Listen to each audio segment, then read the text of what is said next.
इस कहानी की लेखिका है स्नेहा बस्तोडकर वाणी।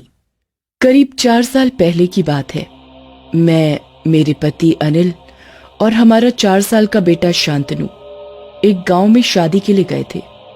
अनिल के दोस्त की शादी हो रही थी। जनवरी का महीना होने के कारण मौसम बहुत ठंडा था, इसमें रात का समय। लेकिन शादी में मौजूद लोगों को ठंड की ज्यादा परवाह नहीं थी।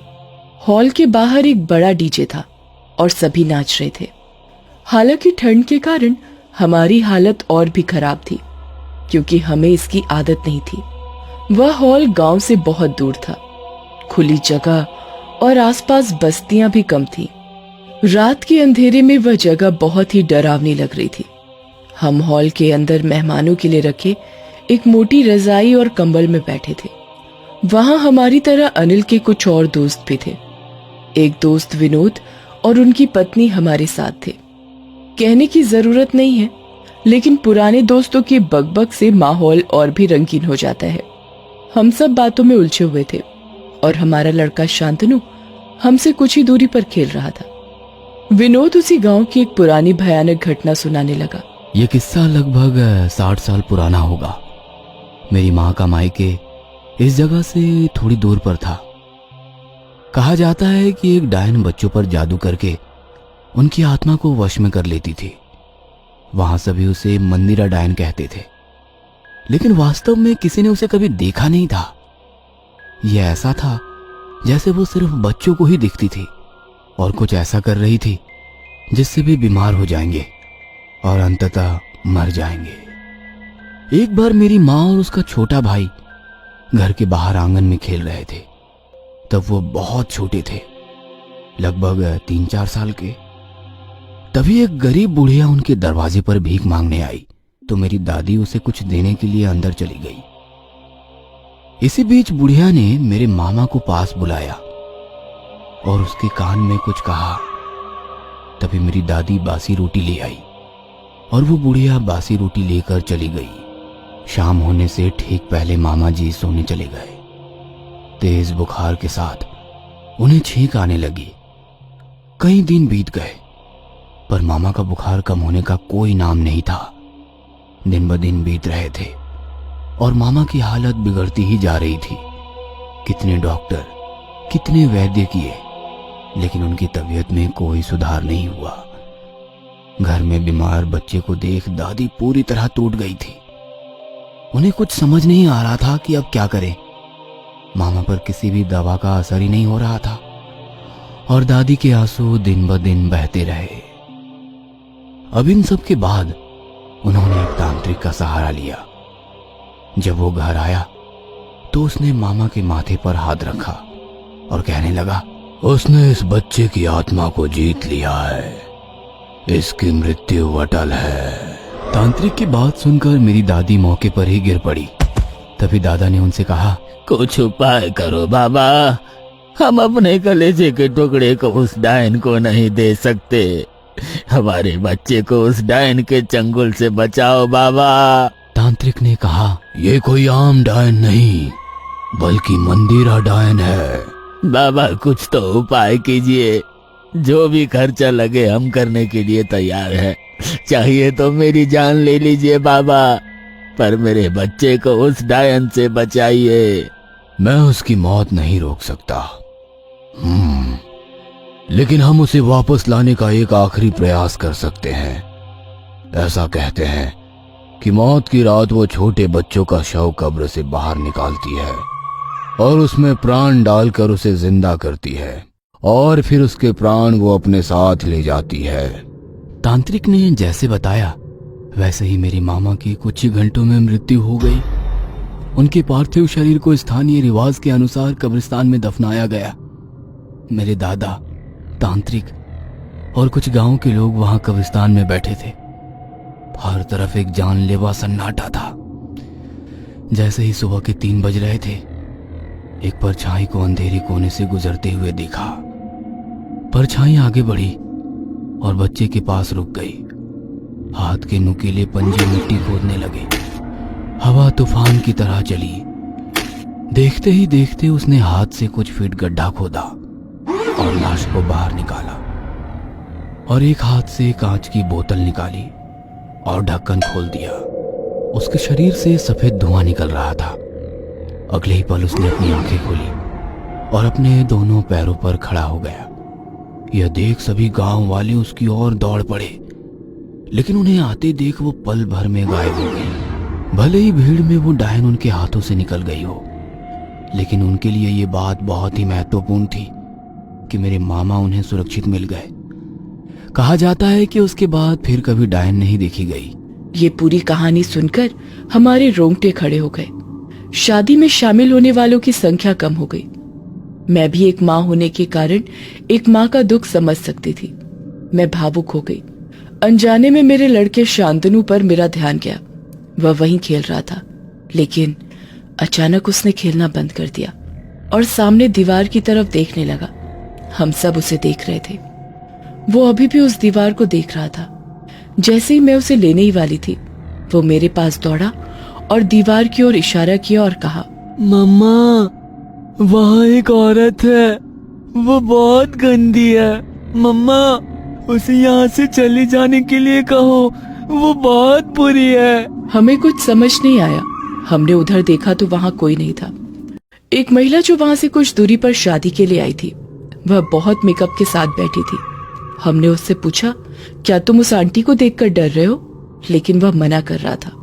हम उसे समझाने की इतनी कोशिश कर रहे थे कि वहाँ कोई नहीं था, लेकिन फिर अनिल के दोस्त ने मुझसे कहा, भाभी, तुम उस दीवार की ओर देखो और गुस्से से उसे जाने के लिए कह दो। मैंने बिना कुछ सोचे समझे बिल्कुल वैसे ही किया जैसा विनोद ने कहा। उस समय मेरा बेटा शांतनु, जो मुझे कसकर गले लगा रहा था, पीछे मुड़कर देखा और कहा, मम्मा, वो चली गई। और वह पहले की तरह फिर से खेलने लगा। मैंने शांतनु को पहले कभी भी इतना डरा हुआ नहीं देखा था। उस घटी घटना को देख हम सब दंग रह गए। क्या उस घटना का विनोद के बताए मंदिरा डायन की कहानी से कोई लेना देना था, या फिर वो मेरे बेटे शांतनु का वहम था? कल तक मैं भूत, प्रेत, डायन, चुड़ैल इन सब बातों पर विश्वास नहीं करती थी, पर उस रात की घटी घटना को याद करती हूँ तो आज भी मेरे रोंगटे खड़े हो जाते हैं। 4 दोस्त अंधेरी रात में एक तालाब के किनारे बैठे थे। तालाब के चमकीले पानी में पूनम के चांद का अक्स काफी लुभावना नजर आ रहा था। बीच बीच में काले बादल चांद को अपनी आगोश में लेकर आगे निकल जाते। सभी दोस्त हंसी मजाक कर रहे थे। बीच में बहुत सारी खाने की चीजें और शराब भी रखी हुई थी। सभी दोस्त मिलकर बड़ी चाव से उन चीजों पर हाथ साफ कर रहे थे। भाई, कोई डरावना किस्सा सुनाओ ना। और राकेश किस्सा सुनाने लगा। रात के करीब 1 बजे थे। आधी रात का वो समय, साथ ही हल्की बूंदाबूंदी देखकर लग रहा था कि जोरों की बारिश होने वाली है। शहर की सुनसान सड़क पर एक ऑटो चलता हुआ दिखाई दे रहा था। ऑटो ड्राइवर हल्की सीटी बजाते अपने मोड में था कि तभी सड़क की एक तरफ कोई खड़ा नजर आया।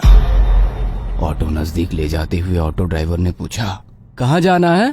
अगली नुक्कड़ पर। और वो महिला ऑटो में सवार हो गई और कुछ ही देर में उनकी ऑटो दोबारा उस सुनसान सड़क पर चलने लगी। ऑटो में बैठे उस औरत का पल्लू धीरे धीरे रिक्शे से बाहर जाते हवा में लहराने लगा।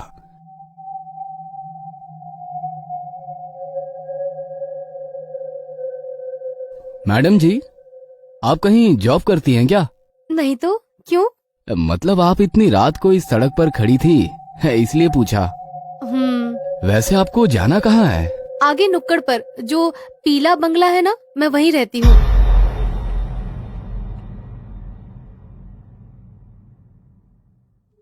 क्यों मजाक कर रही हो मैडम जी? बताइए ना, आपको कहाँ जाना है? मैं मजाक नहीं कर रही हूँ, मैं उसी बंगले में रहती हूँ, अकेली। पर उस बंगले के बारे में मैंने तो कुछ अजीब सी बातें ही सुन रखी है। अजीब सी बातें? जैसे कि? मतलब उस बंगले में कोई बुरी आत्मा रहती है जो लोगों को जान से मारती है। अल्लो, मेरा बंगला भी आ गया। ऑटो उस बंगले के गेट के बाहर आकर रुक जाती है। ऑटो वाला धीरे से अपना सर ऑटो से बाहर निकालकर बंगले की ओर देखता है। बंगला काफी अजीब डरावना लग रहा था, जैसे कोई वीरान खंडहर हो ऑटो से नीचे उतरकर वो महिला अपनी पर्स टटोलने लगी। भैया 2 मिनट रुको, मैं पैसे लेकर आती हूँ। इतना कहकर वो औरत गेट खोलकर बंगले के भीतर चली गई। ऑटो ड्राइवर के पास रुकने के अलावा कोई चारा ना था। वो डरा सहमा सा उस बंगले को निहार रहा था। मैडम के बंगले के अंदर जाते ही लाइट शुरू हो गई और कुछ सेकंड बाद दूसरे मंजिल की लाइट भी शुरू हो गई। उस औरत ने खिड़की का पर्दा सरकाया और ऑटो वाले से कहा, भैया 500 का छुट्टा है ना? उसकी आवाज सुनकर ऑटो ड्राइवर ने कहा, जी हाँ मैडम जी, छुट्टा है मेरे पास। इतना कहकर ऑटो ड्राइवर अपने पॉकेट में से छुट्टे पैसे निकालकर गिनने लगा कि तभी उस औरत का हाथ उसके सामने आ गया जिसमें 500 रुपए थे। हाथ पूरी तरह से सफेद पड़ चुका था। ऑटो वाले ने उस औरत की तरफ देखा और उसकी जुबान जैसे हलक में अटक गई, क्योंकि वो औरत अभी भी बंगले के भीतर खिड़की में खड़ी थी। उसका लंबा हाथ बंगले से निकलकर उस ऑटो ड्राइवर के पास पहुंच चुका था। उस औरत की लाल आंखें उसे लगातार घूरे जा रही थी। उसका डरावना रूप देखकर ऑटो ड्राइवर ने झट से ऑटो स्टार्ट की और बिना पीछे मुड़े तेजी से निकल गया। अरे फिर उस ऑटो ड्राइवर का क्या हुआ? क्या होना था? ऐसा खौफनाक दृश्य देखकर अगले 8 दिन तक बुखार से घर के बिस्तर पर पड़ा रहा। ये घटना बचपन से सुनता आया हूँ, कोई नया किस्सा सुनाओ यार। यार फिर भी ये काफी डरावनी घटना थी। विजू ने कहा, और कोई डरावना किस्सा बताओ ना। इस अंधेरी रात में डरावने किस्से सुनने में बड़ा मजा आता है। ठीक है तो सुनो। एक लड़की रोज सुबह जल्दी उठकर गांव के इकलौते कुएं में पानी भरने के लिए जाती थी। सूरज निकलने के बाद भीड़ होने के कारण वो सूरज निकलने से पहले ही कुएं में पानी भरने के लिए पहुंच जाती। उस दिन भी वो सवेरे सवेरे कुएं पर पानी भरने के लिए पहुंची। अभी भी काफी रात थी। कुआं गांव से थोड़ा दूर होने के कारण एक कच्ची सड़क से जाना पड़ता था। लड़की कुएं के पास पहुंची और बाल्टी कुएं में गिरा दी। कुएं से एक बाल्टी पानी निकालकर वो अपने बर्तन धोने लगी। रात के सन्नाटे में उसकी चूड़ियों की खनक साफ साफ सुनाई दे रही थी। पूनम का चांद अभी पश्चिम दिशा की ओर झुक रहा था। आसमान भी साफ होने के कारण काफी अच्छी रोशनी बिखरी हुई थी। वह लड़की अपने काम में मशगूल थी। बर्तन धोते वक्त एक चूड़ी टूट गई और उसके हाथ में जा घुसी, पर उस लड़की ने हाथ से बहते हुए खून पर ध्यान नहीं दिया। उसने बाल्टी दोबारा से कुएं में डाली और धीरे धीरे ऊपर खींचने लगी। तभी उस सुनसान गहरे सन्नाटे से उसे एक अजीब सी आवाज सुनाई दी, काफी स्वादिष्ट है।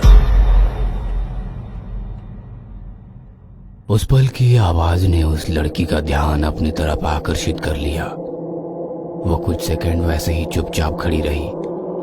आवाज की दिशा समझ में नहीं आ रही थी, पर आवाज बिल्कुल साफ साफ सुनाई दे रही थी और दोबारा वही आवाज उसके कानों में गूंज उठी, काफी स्वादिष्ट है। वो चारों तरफ अपनी नजरें घुमाते हुए बाल्टी को ऊपर की ओर खींचने लगी। बाल्टी ऊपर आ गई। उसने बाल्टी उठाई, पर बाल्टी के अंदर का पानी काफी गंदा नजर आ रहा था। उसने धीरे से बाल्टी के पानी में हाथ डाला।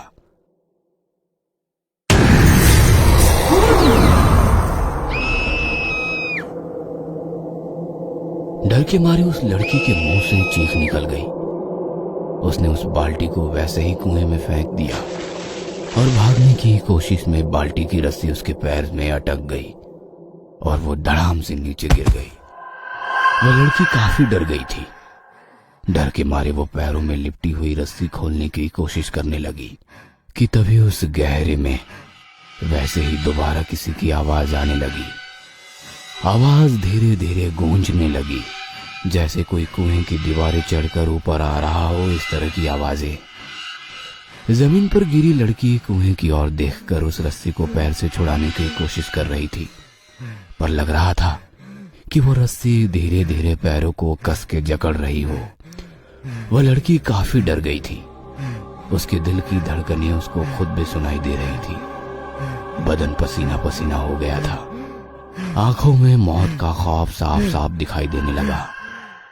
जैसे तैसे वो रेंगते हुए वहां से दूर जाने की कोशिश करने लगी और अगले ही पल सब कुछ शांत हो गया।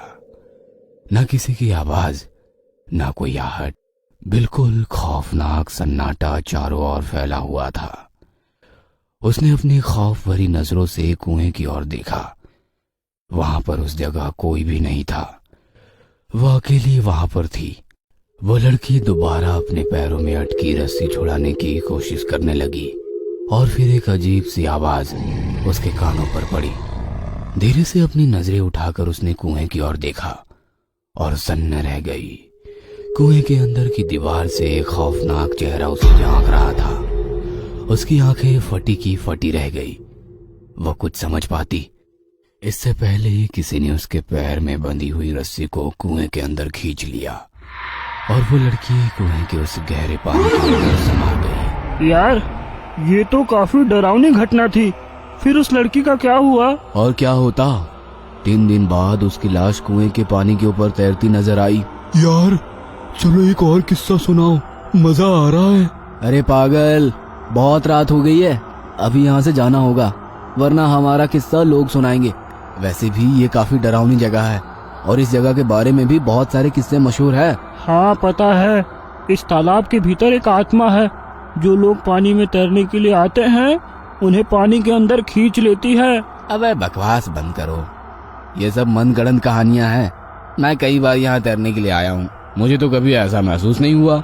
ऐसा कहकर वो उठकर खड़ा हो गया और पानी से भरे तालाब की ओर देखकर चिल्लाने लगा, ए पानी वाले भूत, चल निकल बाहर, मैं तुझसे नहीं डरता। देखा, कोई भूत भूत नहीं है, खाली वहम है यार। इतना कहकर वो पीछे मुड़ा और वहीं बेहोश हो गया। अगले दिन अस्पताल के बेड पर वो बेहोशी की हालत में पड़ा था। उसके पास माँ और पिताजी गुमसुम से बैठे थे कि तभी उसे होश आ गया।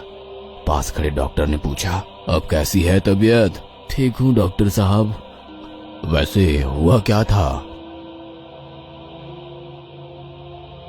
चारों की काफी गहरी दोस्ती थी। महीने में एक बार वे खाना पकाकर मस्ती करने उस तालाब के पास जाते थे। 2 महीने पहले भी वह तालाब के पास पहुंचे। हमारा राकेश उस दिन थोड़ी देर से पहुंचा, पर वहां पहुंचने के बाद देखा तो तालाब के पास उसके दोस्तों का सारा खाने का सामान बिखरा पड़ा था। उसने सबको फोन किया पर किसी का भी फोन नहीं लग रहा था।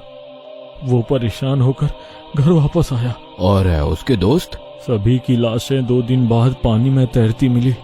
पुलिस कहती है एक दूसरे को बचाते वक्त सभी डूब गए, पर कहते हैं कि तालाब के अंदर के पिशाच ने सबको निगल लिया। मेरा बेटा महीने में एक बार खाना बनाकर तालाब के किनारे अपने दोस्तों को मिलने जाता है। उसका मानना है कि वे सब आज भी जिंदा हैं। पता नहीं ये सब कब खत्म होगा। और नम आंखों से उसने अपने बेटे की तरफ देखा।